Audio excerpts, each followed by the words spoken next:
Les voy a hablar de la pluma incansable de Sabina Berman y de los premios que ha recibido. Ella ha recibido en 1999 el Premio Nacional de Periodismo a la serie televisiva Mujeres y Poder. En el 2006, Premio Nacional de Periodismo por el artículo de fondo Calderón, las tribulaciones de la fe, texto que los que estamos cercanos a los estudios de género es muy recomendable. Premio Nacional Juan Luis de Alarcón 2008, un Ariel de la Academia de Cinematografía Mexicana por Mejor Guión y 2 representaciones en México en los Óscares. Le cedemos la palabra a la escritora Sabina Berman.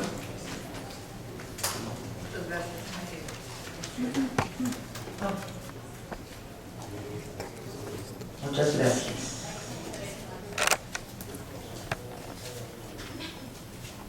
Buenos días, amigos y amigas universitarios. Leeré algunas partes de este ensayo que he publicado en la revista Nexos de este mes. Solo algunas partes porque si no nos atardecemos. La larga guerra por los cuerpos de las mujeres. Esta mujer da un sorbo a su taza de café y considera el aborto. El producto, ha dicho el ginecólogo, tiene 5 semanas de haber sido concebido y ella por supuesto sabe dónde y con quién fue concebido.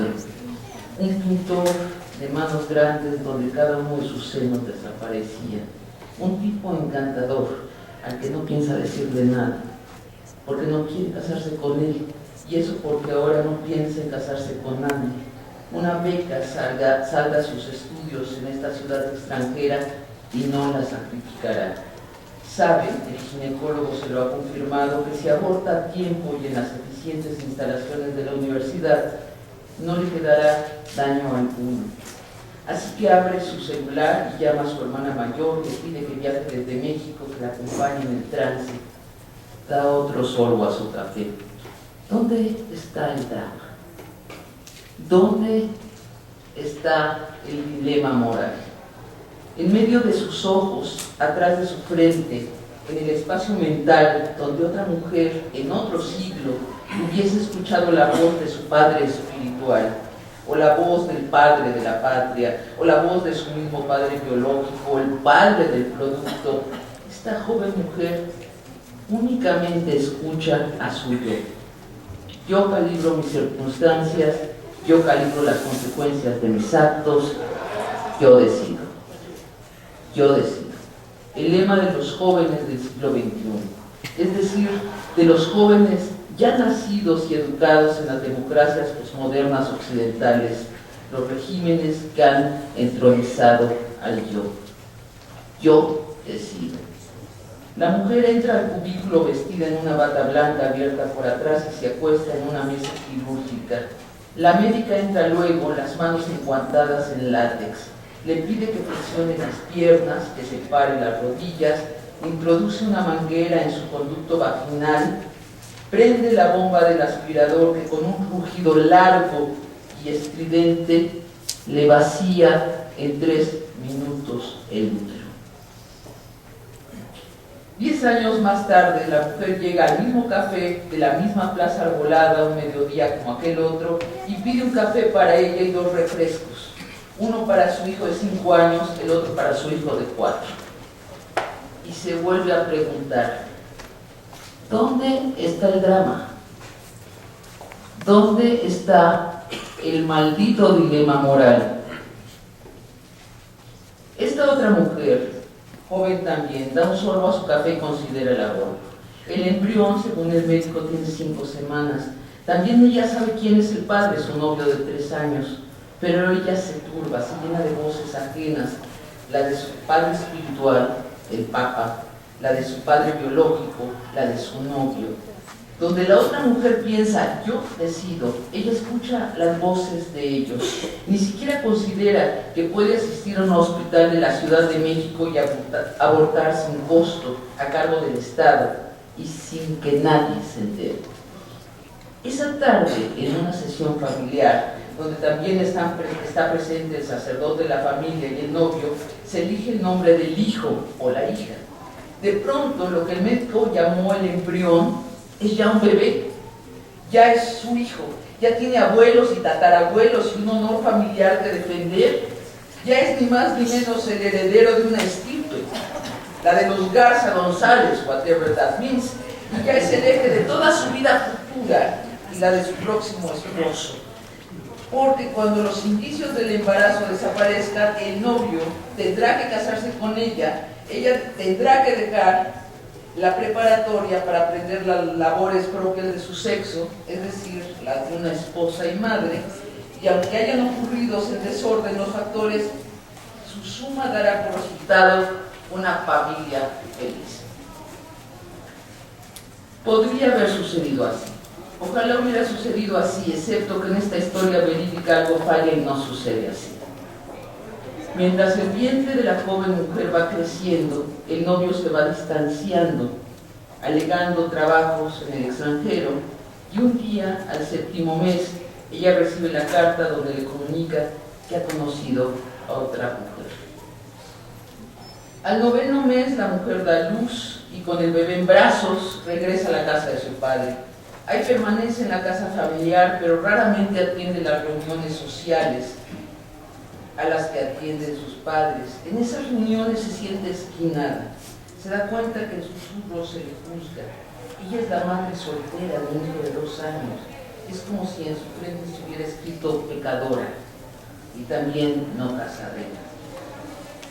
Sin saberlo, sin quererlo, esta mujer también del siglo XXI vive insertada en una moral muy antigua. Una moral que define para una mujer una misión central, ser madre, y un único contexto donde la misión es santa, el matrimonio. Ahí está el drama de esta mujer. En un documento tan reciente como 1988, en la Carta Apostólica Dignidad de la Mujer, el Papa Juan Pablo II lo expresa así: la Iglesia desea dar gracias a la Santísima Trinidad por el misterio de la mujer y por cada mujer, por lo que constituye la medida eterna de su dignidad femenina, por las maravillas de Dios que en la historia de la humanidad se han cumplido en ella y por medio de ella. En definitiva, no se ha obrado en ella y por medio de ella lo más grande que existe en la historia del hombre sobre la tierra, es decir, el acontecimiento de que Dios mismo se ha hecho hombre. Deshojadas las grandes palabras lustrosas, santísima, misterio, maravillas, y alisado el tallo de la barroca gramática, lo que queda es una mezquina florecita. La dignidad de la mujer, según el Papa, consiste en que en ella y por su medio pueden hacer la gloria de la creación. Traducción: un varón. De ahí el rechazo absoluto de la Iglesia Católica al aborto, sean cuales sean las razones para considerarlo. ¿Cómo admitir un aborto si en ese acto la mujer no solo suprime una vida, suprime la razón de ser de su propia vida?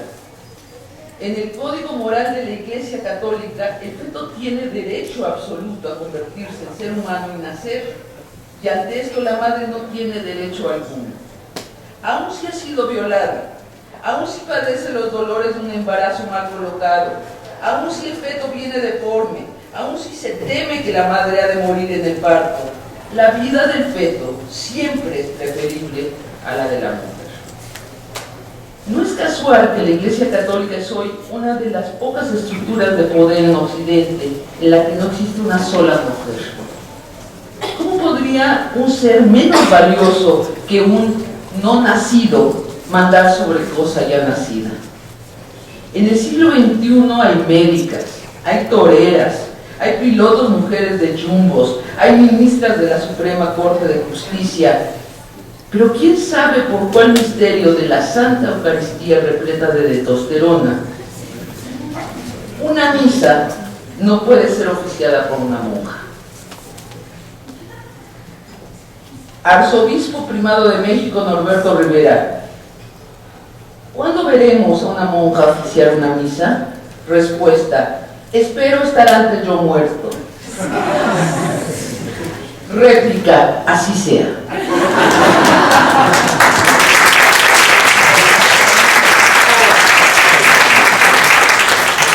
Esta es una pequeña conversación que tuve con él en Shalala.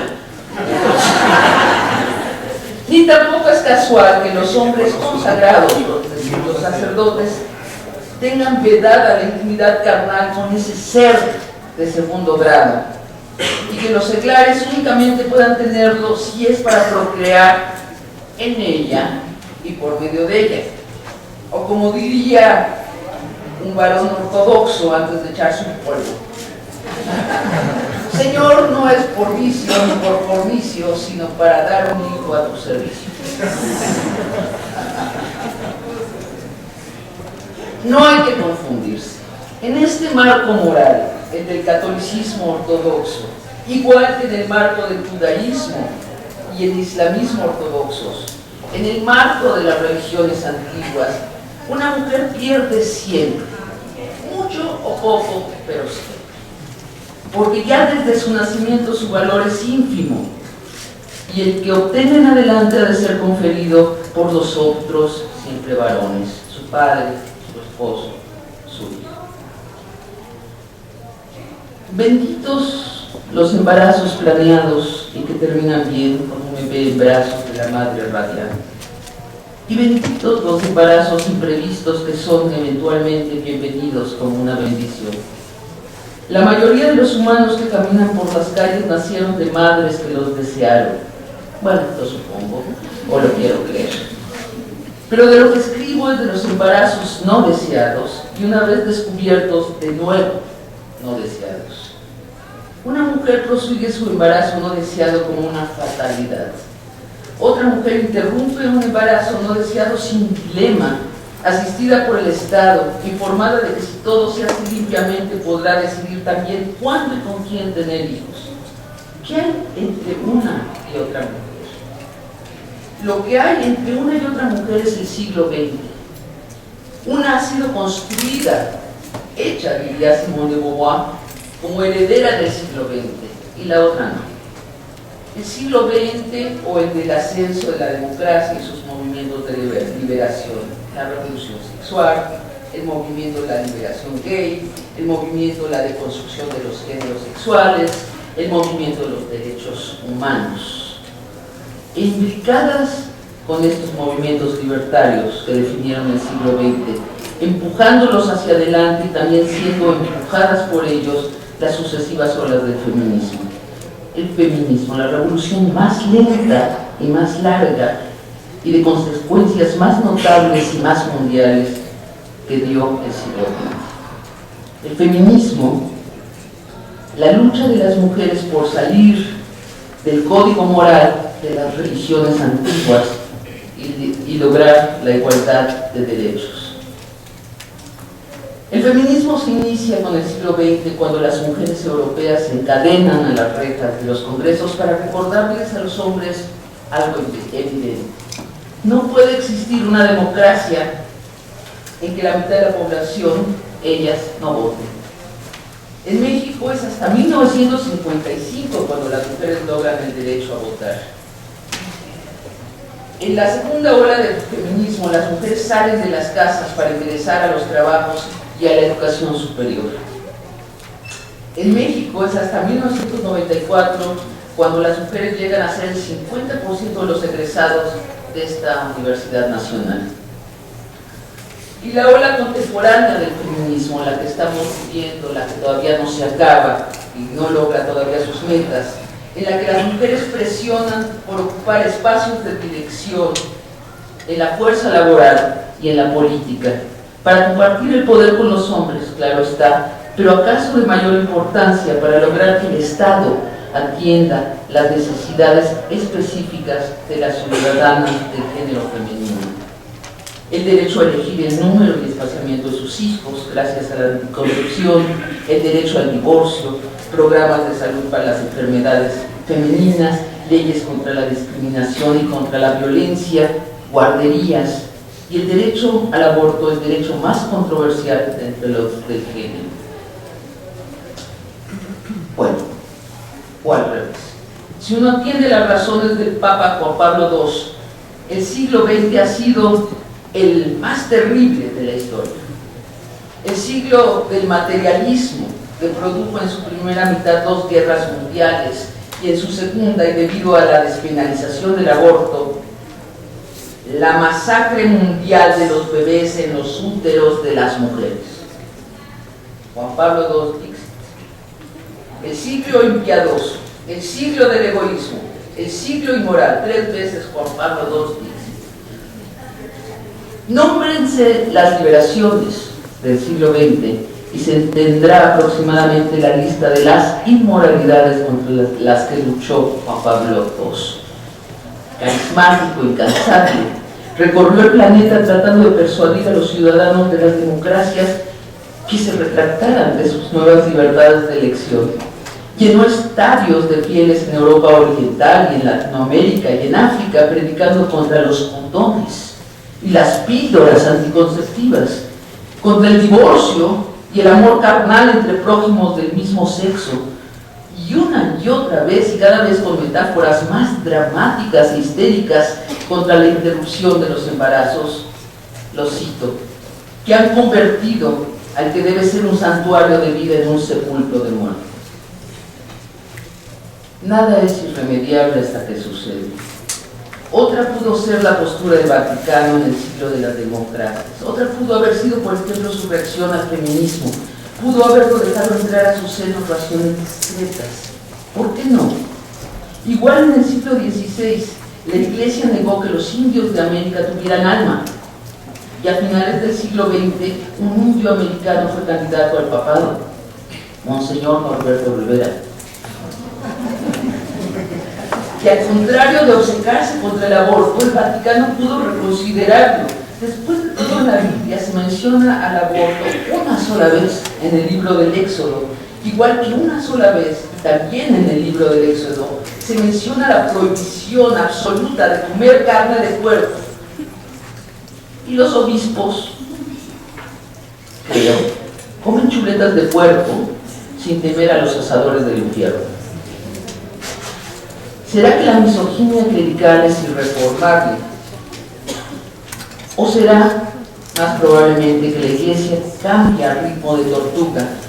Lo cierto es que sucedió así, como si el dominio sobre los cuerpos de las mujeres fuese la piedra de toque de la Iglesia, como si el cambio de valor social de la mujer desordenara diabólicamente al mundo católico. La gente de Juan Pablo II se convirtió en el antifeminismo, y el pecado más aborrecido se volvió el aborto. Vasos comunicantes.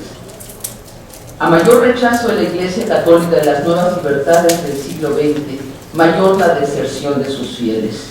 En Europa la disminución de católicos ha sido drástica. Solo 10% de los europeos asisten a misa cada domingo. Y en América, a partir de 1980, la disminución de fieles ha sido del 10% por década. Y otro fenómeno se ha vuelto evidente: la relajación de la obediencia al Vaticano entre los que se declaran católicos. Acostumbrados al derecho a decidir sobre sus propias vidas, los católicos que viven en las democracias ya no obedecen ciegamente al vicario de Dios. Lo escuchan con cuidado, pero se reservan el último juicio. Igual que los ciudadanos ateos o de versiones reformadas de las religiones antiguas, en el espacio mental de los católicos de hoy, ahí donde en otro siglo mandaba el padre espiritual, manda el yo. Yo decido. Pero lo que no logró el carismático Papa Amigo lo está logrando su severo sucesor, Benedicto XVI. Adiós a la persuasión, adiós a las dulces canciones entonadas en estadios por miles de fieles. Benedicto XVI, como monarca absoluto que es, negocia con las cúpulas del poder político a través de sus obispos para revocar las leyes que el siglo XX heredó a las democracias. corrijo, lo intenta. En la Europa descatolizada ha perdido ya esa batalla y los triunfos de su joven pontificado vienen ocurriendo sobre todo en América Latina. En el último lustro, por su intervención directa, se ha vuelto a penalizar el aborto y a menudo también la anticoncepción en Nicaragua, Perú, República Dominicana y recientemente, como sabemos, en México. En más de la mitad del territorio de México, en 18 estados se han reformado para tal efecto las leyes y la mujer que aborta es aprehendida por la policía y encarcelada. En México ni siquiera hemos vuelto al siglo XIX. Gracias a su santidad Benedicto XVI, tocante al aborto, hemos vuelto a la Edad Media.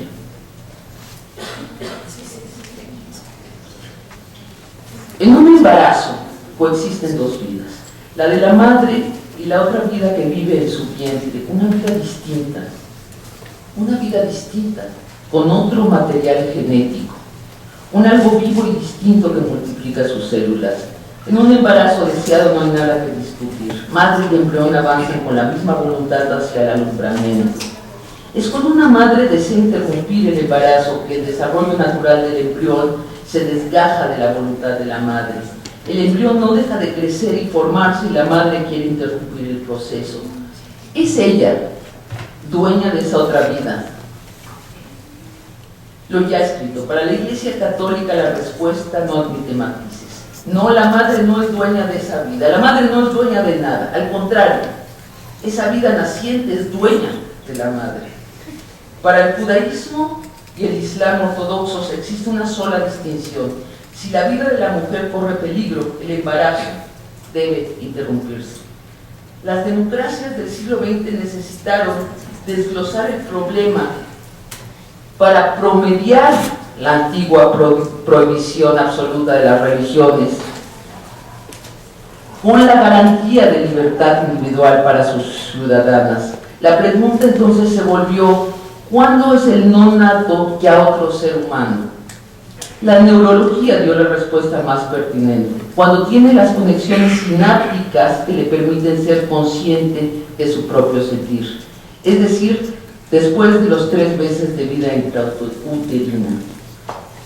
Pero ese criterio temporal no bastó, debió acompañarse de otra pregunta: ¿y por qué razones podría intervenirse el proceso natural por el cual ese no nato y no humano se vuelva un humano nacido? Así, desde el principio del siglo XX en los países de Europa y luego en otras geografías, se fue discriminalizando la interrupción del embarazo dentro del plazo de los 3 meses y siempre y cuando se efectuara para proteger la vida de la madre. Pero en la década de los años 60, durante el movimiento de los derechos civiles en Norteamérica, las feministas empezaron a afirmar lo inaudito. El aborto es un asunto estrictamente personal. Traer al mundo niños no deseados no beneficia a nadie, ni a la madre, ni a la especie humana, ni a los niños no deseados. No hay diferencia entre el cigoto y los millones de espermatozoides que un pene en una eyaculación precoz o masturbatoria lanza al aire. Véase al ejército de no natos vibrando en el semen regado en el piso por el onanista y nadie lo acusa de asesino.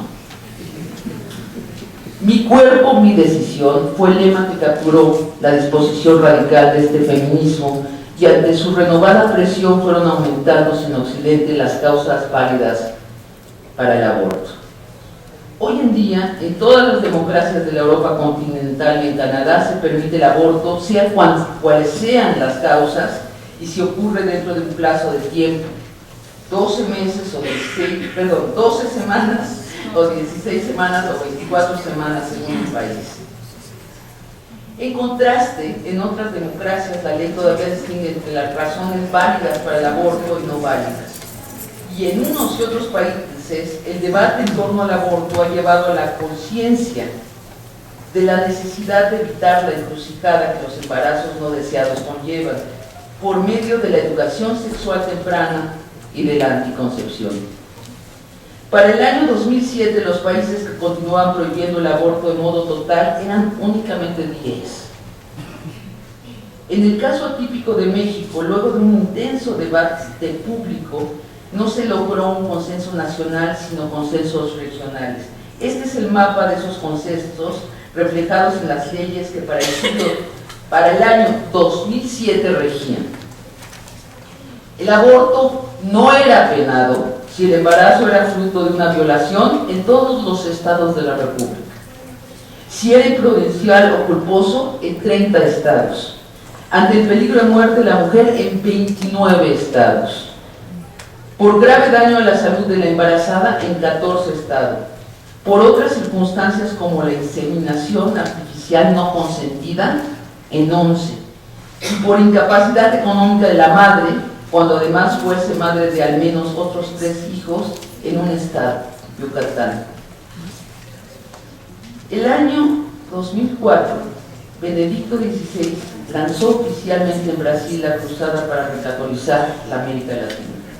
En México, a finales del año 2008 y a lo largo del 2009, los congresos de 18 estados votaron por hacer incluir en sus constituciones el respeto de la vida desde la concepción hasta la muerte natural. Es decir, penalizaron de un solo plumazo todas y cada una de las causales del aborto. La Cruzada de México, hay que decir esto para no entrar en retóricas y filosofías y lucha de ideologías inútiles, la Cruzada en México operó de arriba a abajo, como si el país se hubiera convertido en una colonia de la última monarquía absoluta del Occidente, es decir, el Vaticano. Los obispos nacionales trajeron el mensaje del Papa Benedicto XVI y acordaron con los presidentes del Partido Conservador y del Partido de las Reacciones Infinitamente Inmorales, es decir, el PRI. Y a continuación, ellos, los presidentes de partido y los obispos, acordaron con los gobernadores de los estados que prohibieron el aborto. ¿Qué es lo que les ofrecieron los obispos a César Nava y a Beatriz Paredes y a los gobernadores a cambio de la libertad de los cuerpos de sus ciudadanos? Queda para la especulación, pero conocemos lo que siguió. Los gobernadores ordenaron a sus diputados votar las reformas. Apenas asomó la disidencia en el PRI. Solo 6% de los diputados votaron en contra o se abstuvieron. Y no asomó para nada en el PAN. Y en toda la operación nunca se consultó a los ciudadanos. Lo explico ya. Hoy en día en esos 18 estados el aborto efectuado bajo cualquier motivo es separado con el homicidio. Así, después de abortar, están presas por homicidio hasta la fecha de hoy, 11 de marzo del 2010, al menos 8 mujeres en Veracruz. Las cifras son inciertas porque sus actas están acusadas de homicidio, no están acusadas de aborto. Pero gracias a la Red por los Derechos Sexuales de las Mujeres y GIRE, 2 organizaciones feministas, se han detectado claramente estos números. Estos números son, digamos, los números mínimos de las mujeres que sí están después de haber abortado. 8 mujeres en Veracruz, en Puebla 30, en Guanajuato 20, 60 en Sonora. De los otros 14 estados, sencillamente no se tienen todavía datos. Y están pendientes de votarse las mismas leyes que penalizan el aborto todavía en 5 estados. Una nota final que transcribo de mi diario personal. Dios mío, qué aburrición hablar de nuevo del aborto. No habíamos ya ganado esa batalla. La ganamos hace 20 años. Más bien la ganaron otras mujeres. Pero no podemos no reaccionar, no podemos no paliar esa miserable arena que nos está echando encima el Vaticano y la derecha, y el PRI. ¿Qué hacer entonces? ¿Qué hacer? Lo primero es no hacer retórica con este tema, no hacer filosofía. Al contrario, lo primero es ponerle nombres y apellidos a los que nos han hecho, a las mujeres, este daño.